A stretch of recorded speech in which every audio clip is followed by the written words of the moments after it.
Hey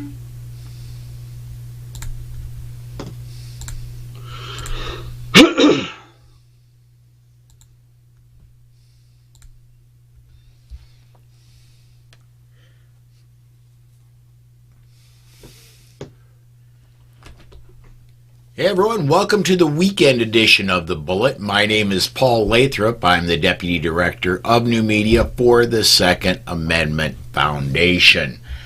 Joining me today from the formerly great state of New Jersey, still a great place to visit, but I wouldn't want to live there. Tony Simon is joining us from DiversityShoot.com, and another not so great state for gun rights, New York, specifically upstate New York for Dan Wos, author of the book series Good Gun, Bad Guy. He's also got the Loaded Mic radio show, and Dan joins us. Gentlemen, thank you both for joining us today. Thanks for having us on. And as I realized as I was introducing Dan, Tony, you got a podcast I forgot to mention. Yes, the Second is for Everyone podcast. That'll be coming out shortly, actually. I have everything done. I just have to put some of the news that we're going to talk about today on the podcast. Very cool. All right, let me remind everybody as we get started, and I mute my phone finally. I should have done that 15 minutes ago, but I want to remind everybody as we get started, if we are discussing something you want to comment on, hit the live video on Facebook or YouTube, or if you're watching us anywhere else, go to Twitter, tweet with the hashtag #TheBullet. We'll get those comments up, get them on the air. And let me see if we've already got comments coming in, so it's gonna be a busy day. So let's get started, guys. First thing I want to talk about, and Tom Walls and I talked about this a bit yesterday on the Training Friday Bullet. We made an exception and didn't go all training, but the Fifth Circuit dropped a bombshell this week. And for residents of Texas, Louisiana, and Mississippi, they've knocked down a federal law that prohibits people that are subject to domestic violence restraining orders from possessing firearms. They say that law is unconstitutional, and the ruling is this is from, believe it or not, a CNN article. The ruling is the latest in a significant decision dismantling gun restrictions in wake of the Supreme Court's expansion of Second Amendment rights last year in the New York State Rifle and Pistol Association versus Bruin decision. The Fifth Circuit of Appeals said the federal law targeting those believed to pose a domestic violence threat could not stand under the Bruin test, which requires that gun laws have historical analogy to the firearm regulations in place at the Constitution's framing. And through that lens, we conclude the law's ban on possession of firearms is an outlier that our ancestors would not have accepted, the Fifth Circuit said. Dan, I think I'm going to start with you on this one. What are your thoughts of this ruling out of the Fifth Circuit this week, man? Well, in short, I agree with it. How are you supposed to tell if a restraining order has actually been done against a violent person?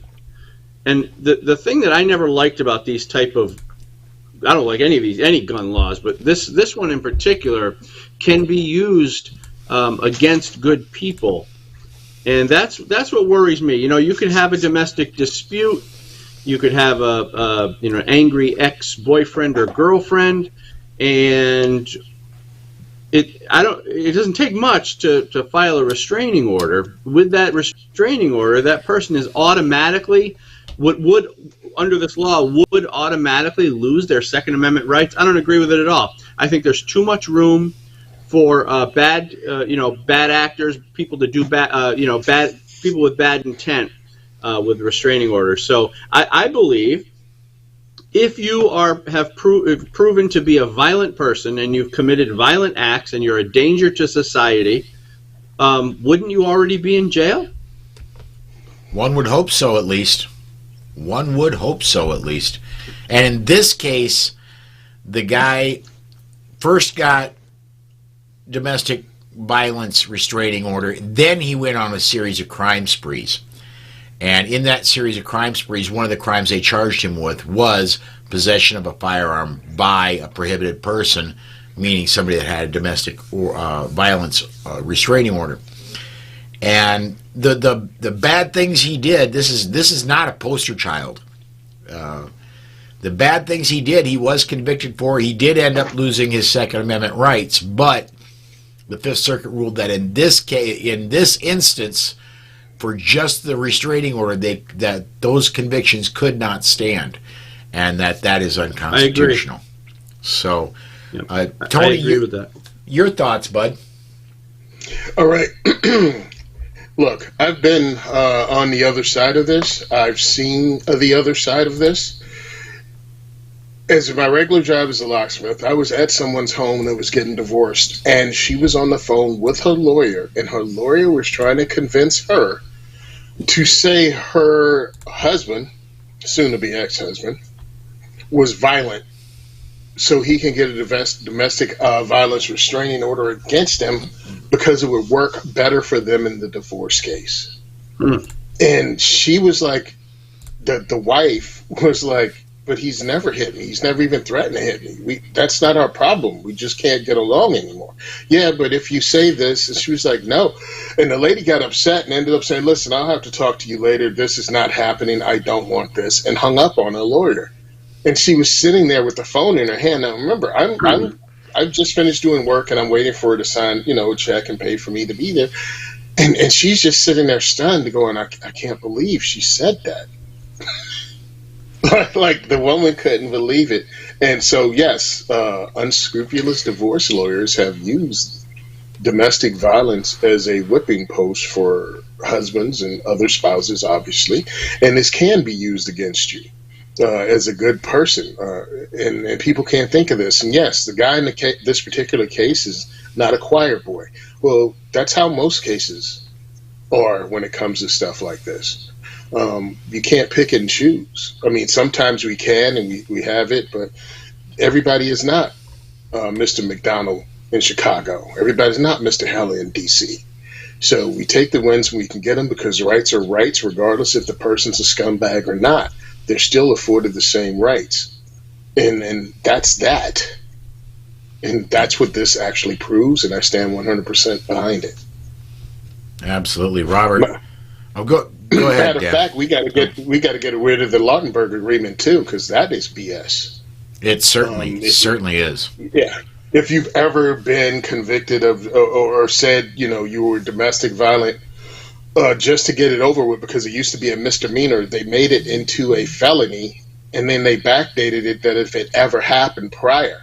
So if you got divorced in the 70s, and again, it was used as part of divorce proceedings to make it easier, and you just say, yes, you did it, and you get divorced or whatever, even though you've never done it. Again, it was a misdemeanor. They made it a felony and take away your Second Amendment rights based on that, and that is bullcrap. Absolutely it is. By the way, Lautenberg is a former senator from the state of New Jersey. And he's dead. Yay! No, well, I mean, he was not a nice person. That's a horrible law. And to backdate something that was a misdemeanor that you made a felony? How are you going to be a felon at 65, 70 years old, never been convicted, never gone to jail, but the misdemeanor you admitted to, they made into a felony, and now you're a felon. That's ridiculous. Yeah, it is. Mike White on the YouTube side says in California it's standard for a woman getting divorced to get a restraining order, and that's and as Tony was alluding to earlier, it's not just California. It's quite often it's throughout the United States. If the divorce starts getting ugly, allegations, true or not, fly out quick. Shelley on the Facebook side says backdating is 100% BS, too many nuances. And then New York Outcast says you should never take a deal on something you didn't do. New York Outcast, I'm going to absolutely 110% agree with you on that. So, But at that time, your lawyer would tell you to take that. It's not like you're just a dumb dude that doesn't know any better. Your lawyer would be like, "Yeah, take this because it's only a misdemeanor." I yeah, mean, who could know, 10, 15, 20 years down the road, they would somehow make it a felony and backdate it. You're not a criminal. You didn't do anything except this ability in the court system to say you did something, and if you just, okay, fine, I did it, it's a misdemeanor, it's a slap on the wrist. I don't have to keep going to court over he said, she said that no one can prove. And I'm spending money on a lawyer during a divorce also. Like that's why the lawyers would tell you to go ahead and take the misdemeanor. It's horrible. What do you call that? Mission creep? When it starts out for a certain reason, which is good, to stop people from being domestic abusers, and starts to being used as a weapon on people, and then they use it again to take away Second Amendment rights of people. That's not why I was there. at that point you need to take out the double E out of creep and replace it with an A. Let's get to this one. Jack on the Facebook side says, same reason we don't like red flag laws without due process. Restraining orders don't sound like they require proof to be presented. They really don't. Put yourself in a judge's shoes when these things come up. Woman says, dude hit me or threatened to hit me or whatever, and dude says, no, I didn't. You got a obvious bad divorce in front of you. You've got two obviously upset people. You're going to default to, I don't want something to happen and come back on me that I didn't do this. You're gonna issue them pretty much carte blanche.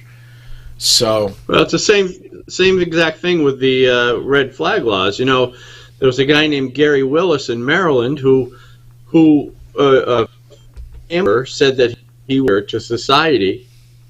So the cops come to his door at 5:15 in the morning, banging on his door, wanting to confiscate his guns, based off a pure accusation.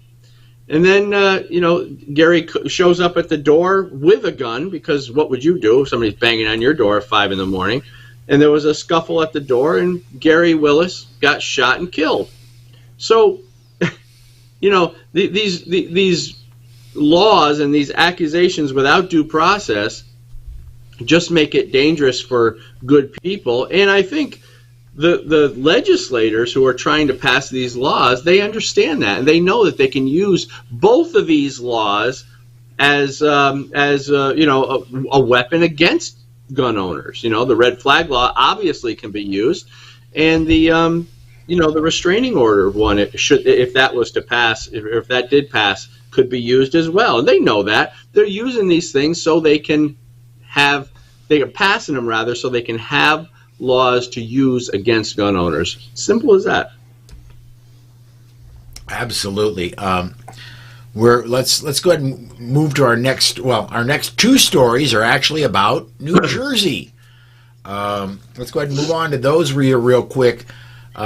Two cases in New Jersey that New Jersey lost. First one, a federal judge has expanded the number of areas where New Jersey cannot enforce its new gun ban, handing a victory to gun rights advocates who call the new law unconstitutional. U.S. District Judge Renee Bum on Monday issued a temporary restraining order preventing the state from prohibiting gun owners from taking firearms to parks, beaches, recreational areas, and casinos, with Bum saying plaintiffs face the threat of prosecution for engaging in constitutionally protected conduct. Quote, plaintiffs have made a strong showing of constitutional injury given their Second Amendment rights as secured by the 14th Amendment, Bum wrote in Monday's order. Plaintiffs do not allege a bare constitutional deprivation, but that they fear the threat of severe criminal penalties if they choose to exercise their Second Amendment rights. Here's where it's not so great. Bum allowed the ban to stand at several other so-called sensitive places named by the state, including playgrounds and youth sporting events. She also allowed it to stand at zoos, airports, movie sets, and other and medical facilities, saying the advocates challenging the new law failed to prove standing or any urgent need for a temporary restraining order in those places.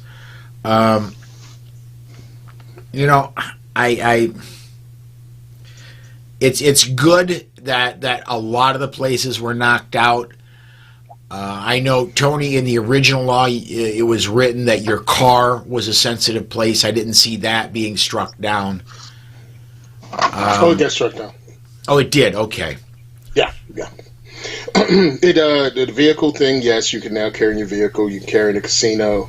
You can carry on private property without having permission of the owner of that property.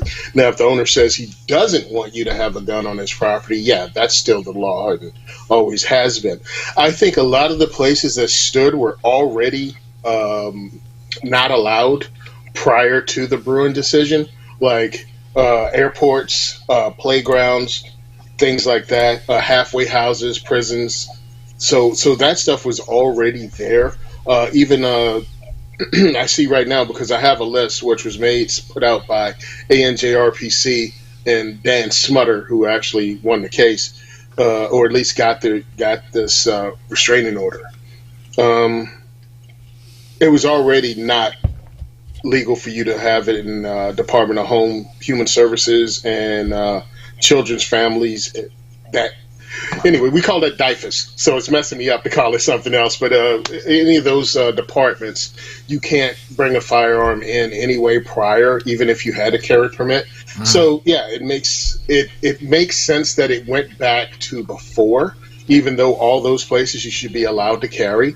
But it did go back to what it was before. They couldn't just make it up. So they smacked down all the garbage they tried to push through, because New York tried the same thing.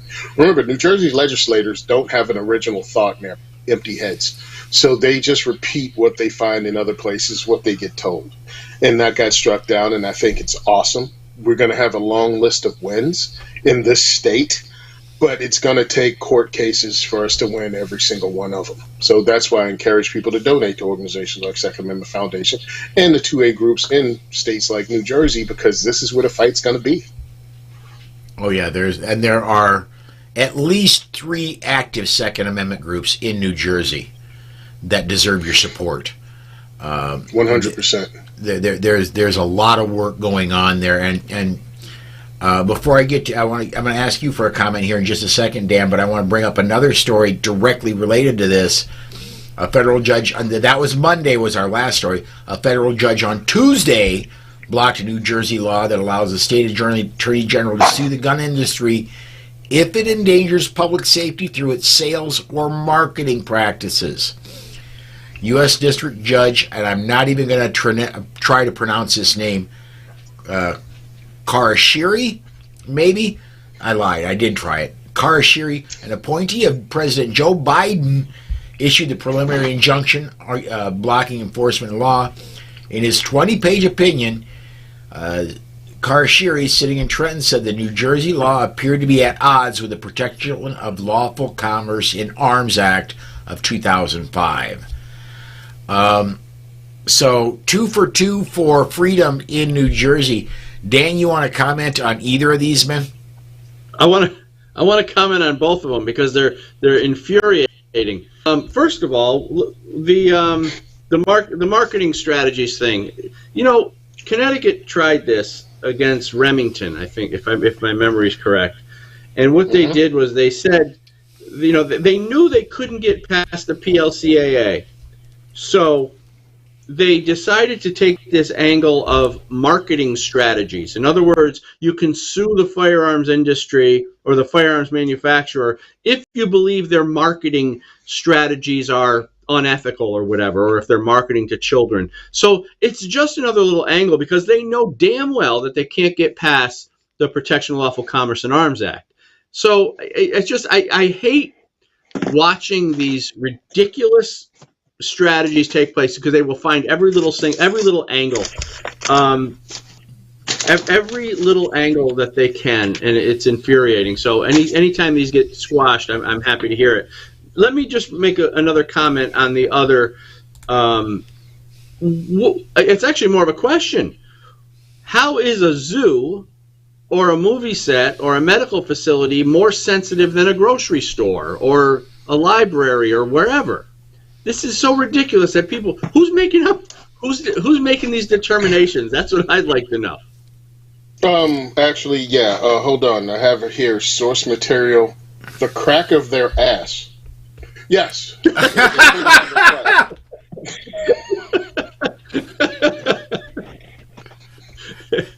So you get.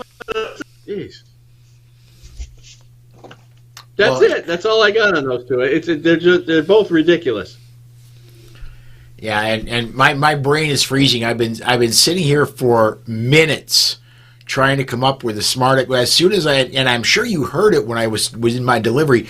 When I came upon movie sets, I cannot think of the Baldwin. Yeah, obviously if Alec Baldwin is on a movie set, I mean, come on, you got to be able to have a firearm to defend yourself there. You're going to need it. Yeah, exactly. There's more justification to have a firearm there. But a zoo? Yeah. What's this about zoos? When did zoos become sensitive? I don't understand this. What's their I'd love to know their logic behind all this. Well, and what if the lions get out? Well, that's I really more reason to have a gun, right? I believe a lot of this is coming from the stretch of where school children would be, right? It's got, hold on, because I have the list right here of places, and it's like the human services places. All right, then we got juvenile justice commission and shelters where kids are. We got colleges, we got universities, we got daycare centers, so playgrounds. So I guess wherever kids take day trips to. I'm surprised I don't see Chuck E. Cheese down here. I mean, it's just a stretch. And it doesn't stop criminals from doing any of the things listed. It's the ridiculousness of it all. Hopefully it gets struck down, like all of it. But I'm also impressed that at least in the part where it says bars and restaurants, it doesn't do that silly percentage thing that some states have. Oh, South Dakota has that. Yeah, exactly. And it's ridiculous. So at least Jersey came up ahead there. But understand, I mean, I live in a state where any win is a win, and we're just catching a bunch of W's. But yeah, we really need to win this case and get rid of all this, because again, it doesn't stop criminals from carrying in any of these places. I have a friend that worked at child welfare, and let me explain how dangerous that is to the people that work in child welfare. It's not bad enough that you go to people's homes that are nasty. Some people are nasty, horrible people that live in nasty, horrible areas that do things to their own children. And you have to go there sometimes on the police escort. But sometimes those people follow you back to the office. And they've had confrontations in the office where the women who are social workers have been attacked by the families of people of their clients. And they have no means to protect themselves. And at up until recently, they didn't even have guards at the place, much less armed guards. They just had no one. You walk in past the secretary.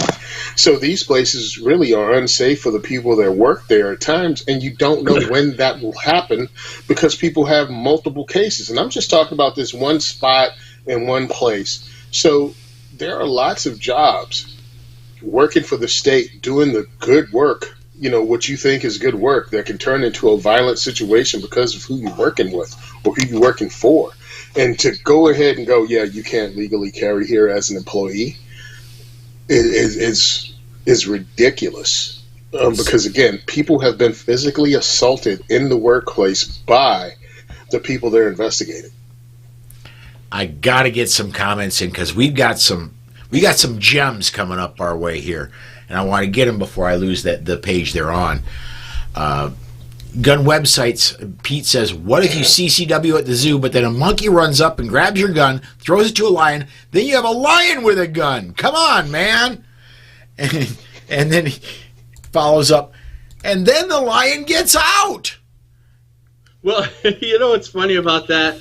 I just did an interview the other day, and the person interviewing me was asking me, well, don't you think that it's that if a teacher has a gun, we were talking about teachers carrying guns in schools.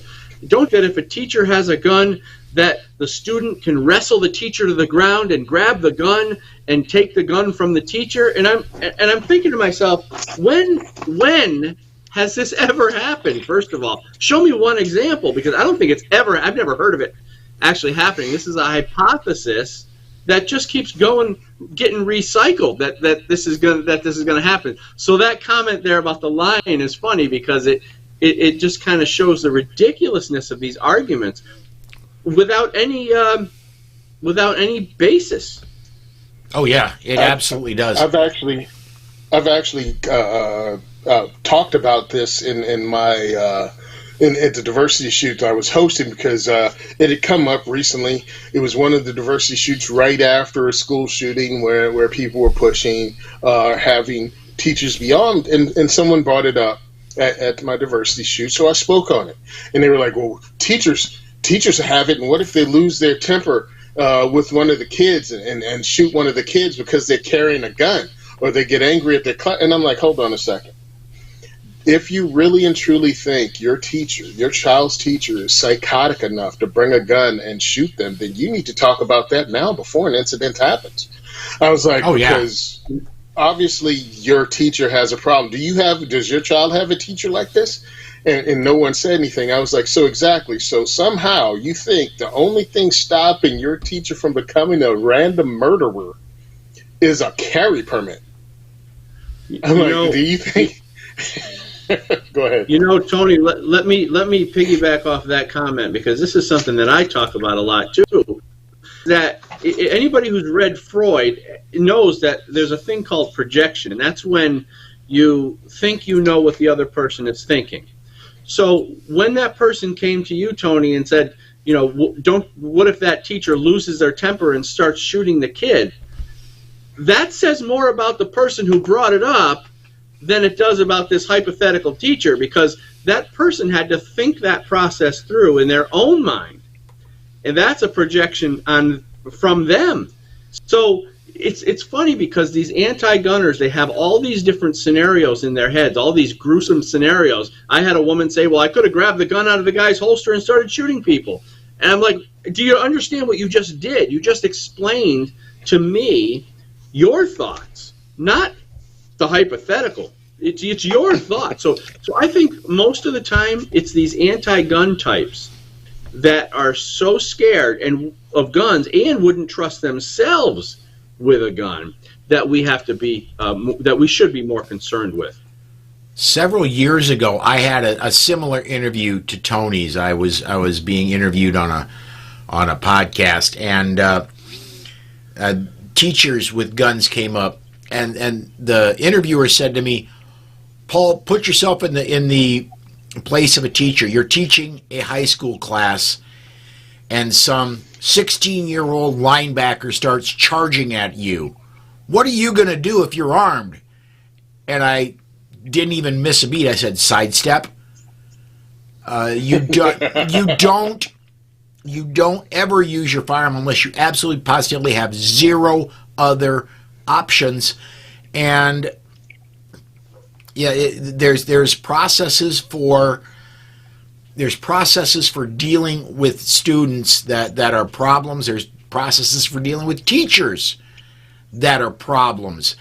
Where the issue is, if they let it get all the way to where there's a violent confrontation in the classroom,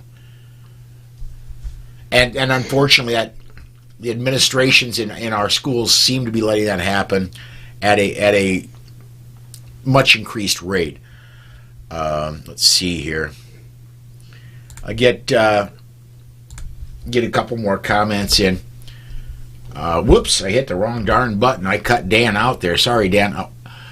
Mike White says, the what ifs can go on forever. They absolutely can. And Billy Cummings over on the Facebook side says, Hollywood has done a serious disservice to the anti-gun crowd in giving them the idea that grabbing guns away from holsters is some kind of magically easy thing to do. And I would double that on concealed, because if you meet me in public, I will guarantee you, unless we're in a courthouse or somewhere that in South Dakota is prohibited, I'll guarantee you I'm carrying. And I'll also guarantee you, unless you look extremely close and maybe pat me down, you're not going to find it. Yeah, I look at a lot of this as the what ifs is either you have mental issues yourself and you're going to project those on the other people, or you've watched too much television for the most part, and now you've pulled every one of those scenarios up. And the sad part is sometimes they miss the point. You watch the TV shows and you're like, oh my goodness, I watched Law and Order, and the civilian that owned the gun didn't know what he was doing with that gun. And, you know, because that's the only time they show a civilian armed with a gun is when they don't know what they're doing on that show. And I laughed and I was like, you ever notice in Law and Order if 90%, if the people would have had a firearm, the victims, 90% of that show would have ended in the intro? I'm like, if the people would have been armed in New York City, 90% of that show would have been, dum-dum, hey, someone broke into the house. Pow, pow. Yeah, never mind. Speaking of Law and Order, I remember watching, I think it was SVU, Law and Order SVU, watching an episode of that. And this has happened, I'm pretty sure, multiple times, but inside the police station, there is a civilian with a gun who shoots a bad guy. I specifically remember that at least one episode. And then, of course, all the cops around them tackle the former victim that is now shot, the perpetrator. And the show ends shortly after that. But how bad of a police department do you have to have where somebody with a gun can get inside the police department? I'm going to say this as a gun rights activist. If they don't stop me from carrying a gun inside the police station, they're not doing their job. It's writers. They can write any scenario they want. They don't have to explain how this happened, and people buy into it. And it's really sad because that's where they get their experience from.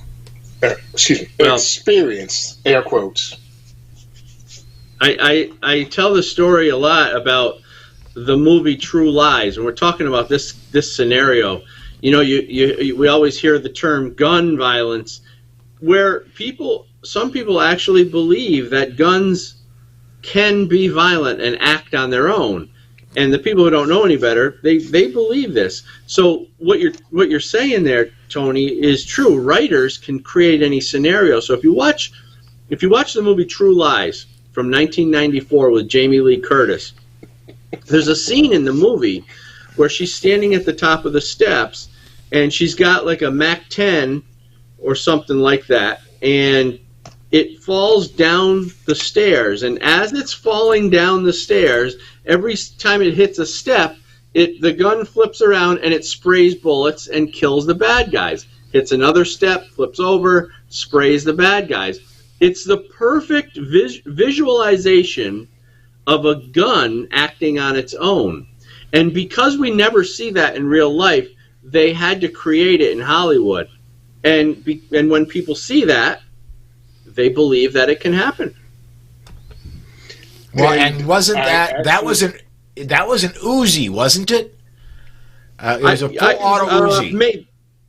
It was a pistol size. I thought it was a MAC-10, or maybe it wasn't Uzi. Yeah, I thought it was something like that. Regardless, even pushing the realism a little farther, pistols have drop safeties. Yeah, well I mean, it got me with this. Like, we're joking about it, right? So I'm talking to Anthony Calandro from Gun for Hire Range. And he was talking about dealing with getting his range approved initially.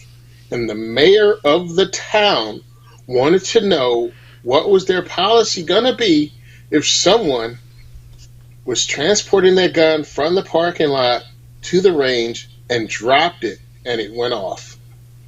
How were they going to protect the school children who had a school less than a mile away from the range if someone dropped their gun outside and it went off. Yeah, there's so many safeties. Yeah. How do you answer that question based, again, on probably something they saw and remembered from True Lies? It's like, right, exactly. That doesn't happen ever. Right. Unless you have a sig, but we have to try to defend things now because these people have been so brainwashed with this crap and we have to try to find ways to help them understand. It shouldn't be our job to try to re-educate them, but unfortunately it is. And to think that the mayor would ask such a ridiculous question, that's funny. Yeah. He actually was like, how do I answer a question about something fictional? And then to speak on the second thing that happened, because Jersey had a great week with wins this week, to not allow the gun industry to be sued based on crimes committed with their gun that was legally purchased or whatever. They're not responsible for people misusing their product, and that's already a law. The only downside for this I saw was Grohl wasn't the attorney general anymore, and he'd have to eat crow for getting shut down. So it's a new attorney general, but same, but different. Yeah. It's still another anti-gun attorney general, but at least they got smacked down in this case, and I'm really happy about it. And may the wins keep happening, because thank you for the Bruin decision, but this one had nothing to do with the Bruin decision. It was already against the law, this particular lawsuit. Couldn't stand anyway. Let me get a couple more comments. One more comment in specifically. I want to get to Pete's comment here. If a 1911 is dropped and goes off, a world war ends. And I want to dovetail that, and I want to say the United States has two ways to win any world war. Send in two guys with 1911s or send in Chuck Norris. God forbid we ever get to the point we have to send in Chuck Norris with a 1911. He's getting kind of old. Yeah, well, it's just barely starting to even the odds. I mean, I'll take Chuck Norris at 147 over the nation of China right now. Remember, man, when Chuck Norris was born, Germany surrendered the same day. Yes. Is that true? That is absolutely true. Yes, it's true. That's funny. All right, let's. I want to. We've spent a lot of time on this. We've got a little over 20 minutes left. I want to go to our next story, and this is only Tuesday. We're talking. The state of Illinois lost an appeal Tuesday after a lower court judge issued a restraining order on a newly enacted ban on some semi-automatic rifles as well as high-capacity magazines. Illinois Governor J.B. Pritzker signed the gun control law on January 10th, which bans the sale and distribution of assault weapons, high-capacity magazines, and switches, which went into effect immediately after he approved it. Effingham County Judge Joshua Morrison issued a temporary restraining order against the law on January 24th. And basically what happened from there is Illinois tried to combine a whole bunch of different lawsuits and put it in front of a favorable judge. And what happened is it went from that ban being the temporary restraining order being effective against 850 people. Now it's effective across the state. Dan, you've got an article that's going to be coming out very soon about this. What's your take, man? Well, the interesting thing about this, what I thought was actually kind of humorous, is that ever since Illinois started semi-automatic ban bill, rifle sales increased by 10 times. And handgun sales doubled. So, and then to have the whole thing get squashed and get a big fat restraining order on it, it's kind of funny. So here you have Pritzker pushing for this semi-automatic ban. He gets everybody angry, and then gun sales skyrocket, and the bill fails. It really couldn't be better. But this was also, if I remember right, the decision was based again on the Bruin precedent of historical tradition.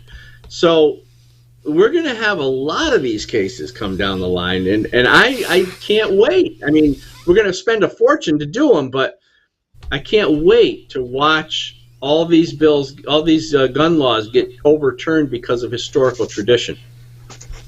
Oh yeah, Bruin is the gift that just keeps on giving, and will continue to keep on giving for the next, I'm going to say 50 years. They keep it reminds me these decisions getting smacked down, no matter how ridiculous they are, reminds me of that you can't idiot proof something because they come up with new and improved idiots every day. And really, that's what's going on with these anti-gun laws. I mean, they're coming up with dumber and dumber reasons and more inventive ways to get them taken. Now, I mean, it's not in the show notes, but I just saw that one this morning about Washington State's Attorney General coming up with this domestic violence thing and linking it with terrorism and domestic terrorism, saying anybody with domestic violence restraining order or being accused of domestic violence is also a domestic terrorist.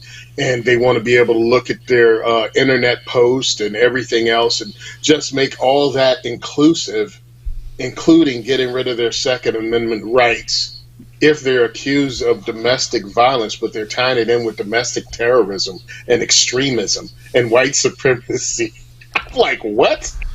So they're going to come up with every ignorant way to try to go after your Second Amendment rights. And yeah, this Bruin decision is going to save us. I mean, we're going to have to go to court. We're going to have to spend a bunch of money. They're going to have to take these losses.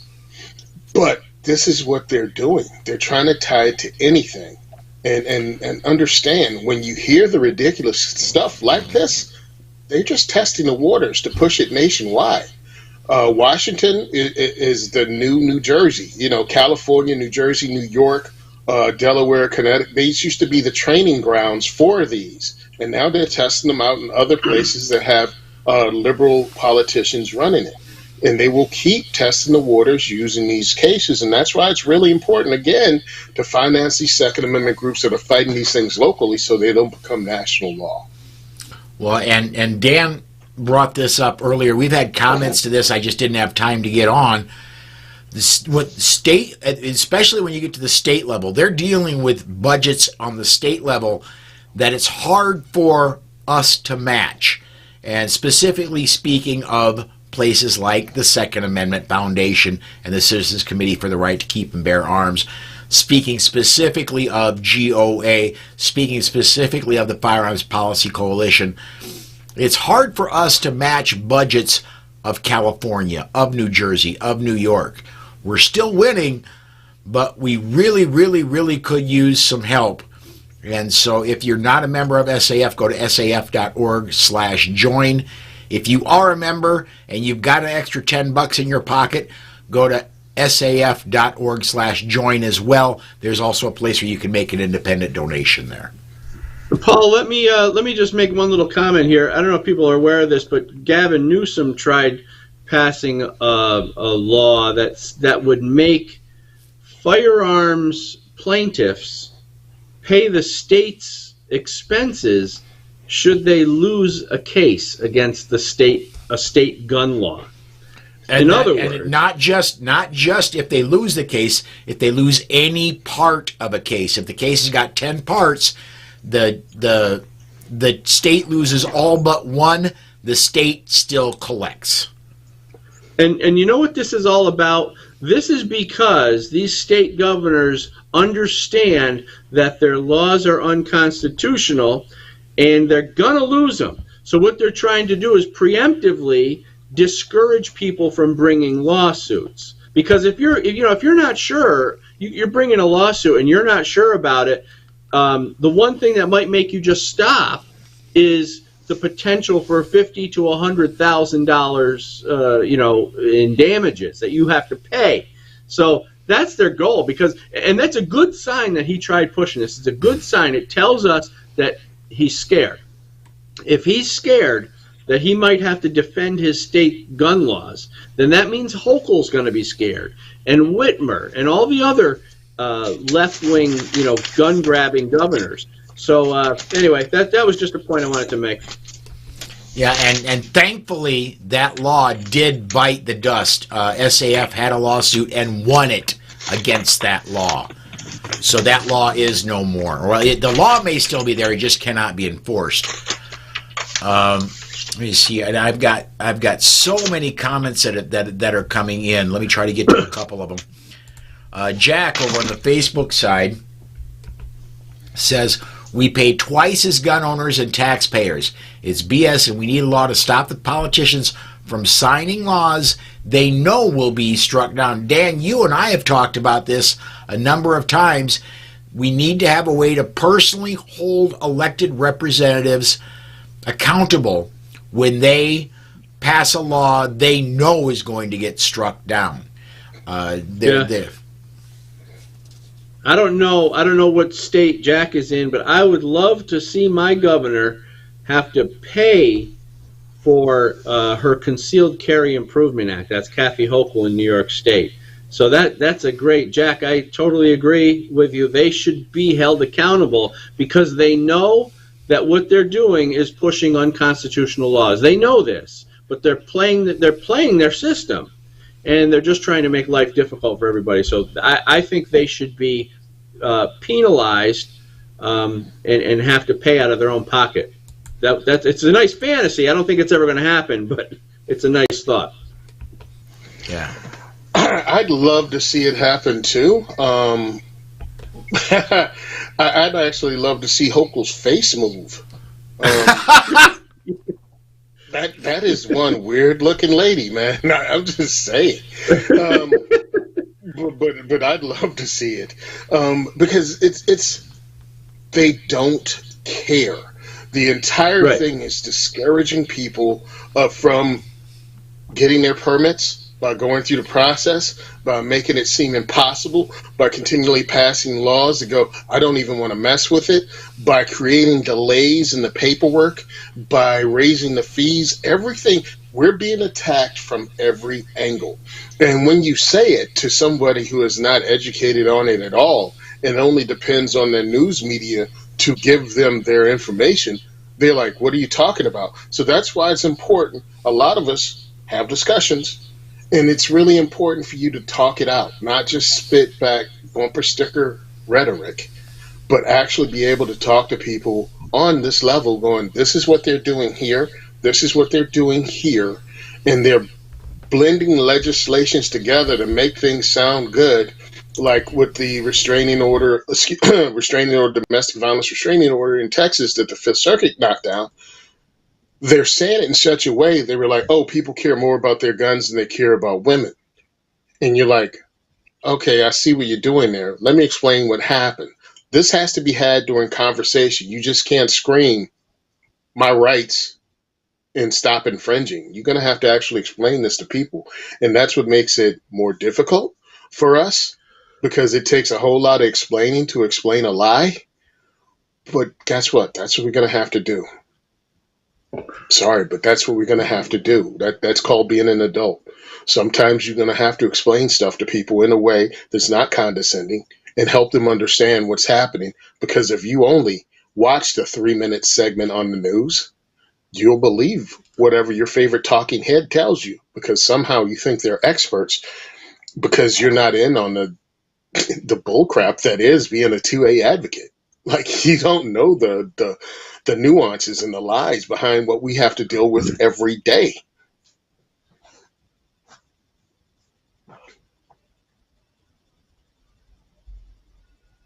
Can't hear you, Paul. I muted myself. He said Tony's awesome. I did. He said Tony's awesome, yeah. I also said you need to read Dan Wos' books, but I was muted, so... say it again. Say it again. I'm going to take a little bit of a step back in time here. There used to be, and believe, if you're under the age of about 40, you're not going to believe this.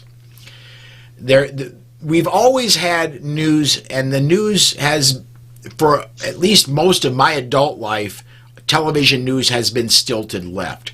We used to have these things in the United States called newspapers, and they had people in them that had more room than to get something in a 2-minute news block on the evening local news. You got a lot more information from a newspaper than you got from television, and you had a place where you could go for deeper dives into what was going on. Unfortunately, the deeper dives, even on places like websites, don't really exist anymore. And newspapers don't really exist anymore. Part of me says that's not a bad thing, because the newspapers started making a hard left and then went broke. But I still miss being able to grab the really deep information at a convenient place. Yeah. Well, the good news, there is good news in media. You know, people say, well, we don't have the media's gone rogue and all this stuff. And it's true, you know, that good majority of the media has gone rogue, but conservative podcasts and conservative news channels and conservative networks are popping up every day. I don't think people realize this, but like Paul, you and I are on OpsLens, which is a conservative network, which is fantastic. Yep. I'm on another one called Right America Media. There's podcasts. Tony's podcast is ready to come out. So I don't think people understand the grassroots of conservatism in the media is really going crazy right now. So this is why you'll start to see a lot of the big tech companies starting to bash and shut down a lot. Like they shut down OAN on I think it was AT&T or something, and Newsmax got dropped off DirecTV and all this stuff, because what they're doing is they're playing whack-a-mole, because they understand the conservative voice is like the cream always rises to the top, and that's exactly what's happening. Well, and to a certain extent, I want to give credit where credit is due for that. The grandfather of all this is Rush Limbaugh. When Rush Limbaugh went on the radio, on AM radio, got syndicated and exploded in the 1980s, it ushered in, hey, there's a market for this. There are people that are hungry for this. And I'd say myself, Dan, Tony, all of us that are in Second Amendment media need to give a little bit of a debt of gratitude to the late, great Rush Limbaugh. He really was the trailblazer that proved there's a market for this, and you can do this and have great success. Yeah, absolutely. And he did it with substance, as opposed to a lot of the left-wing radio shows. They just don't seem to have the same substance, and it's hard to explain. But Rush brought with his show a level of credibility and knowledge and substance that nobody else has really been able to match. So you're right. I want to get two comments actually off of this topic we're talking about right now. Gun websites over on the YouTube side. Whoops, again, I cut Dan off. I'm sorry, Dan. Media is becoming decentralized, and that's a good thing in my opinion. The beginnings of the USA was founded by a few individuals with pamphlets, not a giant fancy newspaper leading the revolt against tyranny. And speaking as somebody who's a history fan, that's absolutely true. You got a hold of a printing press, which was not inexpensive at the time. You think rifles are expensive. You think cannons are expensive. Try a printing press. But a few people got a hold of a printing press, put it to good use, and that's how the support for the Revolutionary War got started. Let me... C&T Designs and Arms says Neil Bortz was another great radio guy. And my take says Lars Larson, good source today. I see Lars at SHOT Show. I see Lars, although I didn't go this year, I see Lars at the NRA annual meetings every year. I see him a lot of these places where Second Amendment advocates gather. I would love to see him come to Gun Rights Policy Conference someday. But, Lars is a good guy. Yeah, he was there at SHOT Show and on Radio Row. I didn't get to talk with him, but I did see him. All right, and let's see here. We're at 5 minutes before the hour. Let's get one more topic in, and then we're going to start the process of shutting it down. This one, Senator Amy Klobuchar from my neighboring state of Minnesota posted a video to Twitter on Saturday in which she pushed an assault weapons ban in response to 2 recent shootings carried out with pistols. Klobuchar cited the January 21, 2023 Monterey Park shooting, in which 11 people were killed, and the January 23rd, 2023 Half Moon Bay shooting, in which 7 people were killed. What she failed to mention is that both shootings were carried out by pistols, and both of those pistols were already banned in California. And they were not assault rifles, which is what she was pushing for, an assault weapons ban. Guys, my take on this, it's just another case of dancing in the blood. If Klobuchar can get in a quick punch while people are still paying attention to it, she will. It doesn't mention that California is one of the very strongest gun control states in the nation, and these bad things are happening there because everybody else is disarmed. Yeah, and I don't think, most of the people watching this show understand what she's doing. Basically, she's capitalizing off another situation to push her agenda, and her agenda is obviously the so-called assault weapons ban type stuff. Yeah, it's no secret. We see this all the time.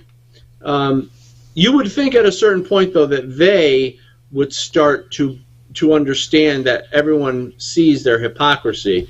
I know we do. We see the hypocrisy in all this stuff, but I wonder, though, if the anti-gun crowd really even catches it. Like in other words, does the anti-gun crowd, the regular folks who are anti-gun, do they even recognize that her pushing an so-called assault weapons ban has nothing to do with the situation she's referring to or justifying it by? No, because they don't pay attention to it. It's not even brought up until they see it on the news, and then they just go with it because it sounds good. Because remember, the news never has a contradictory opinion. They don't put anybody in to speak out against it. So no, they don't. They don't even know, or at least the people that come to my events that are either on the fence or maybe even slightly anti-gun, they ask these questions. And when we bring it up, they look at us like we smacked them in the back of the head with a bat. Like, holy crap, I never thought of that. Well, yeah, because no one put that opinion out there. They hit you off with this whole anti-gun thing after anti-gun thing. They do it on a local, then they do it on the national news level, and then you see it in your television programs because no one ever gives the other side of the argument that makes sense. And their fallback, because I follow their logic, because I follow their pages on Twitter, and it's like, oh, well, the guns come in from other states. And I'm like, no.